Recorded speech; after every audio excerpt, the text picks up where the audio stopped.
পদ্ধতি বাস্তবায়ন করতে হবে, এই করতে হবে, তা করতে হবে, কিন্তু বাংলাদেশের জনগণ এটা মেনে নেবে না। বাংলাদেশের জনগণ চায় 2026 সালের প্রথমার্ধে বাংলাদেশের নির্বাচন হবে, জনগণের সরকার হবে এবং সেই সরকার জাতীয়তাবাদী শক্তির পক্ষ এবং বিএনপি সরকার গঠন করবে, তাদের যে দেশের প্রাইম মিনিস্টার হবে। এই সরকার মানুষ চায় না যারা পূজা এবং রোজাকে একসাথে করে দেয়। এমন লোক, এমন দলকে সরকার গঠন করতে চায় না যাদের মনোগ্রাম থেকে আল্লাহকে বাদ দিতে দিয়েছে। এমন সরকার যারা চায় না যারা হিন্দু মন্দিরে গীতা পাঠ করছে।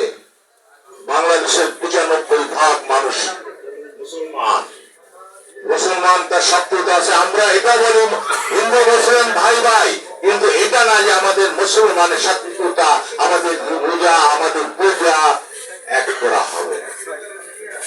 আপনারা সবাই সজাগ থাকেন। নির্বাচন হবে এবং ইনশাআল্লাহ উপরে আল্লাহর রহমত, আল্লাহর অশেষ রহমত আছে। কেউ এই নির্বাচনকে ঠেকাতে পারবে না। নির্বাচন ঠেকাতে হলে বাংলাদেশের সমস্ত জনগণ এক হয়ে সেই যারা ষড়যন্ত্র করছে তাদের বিরুদ্ধে দাঁড়াবে।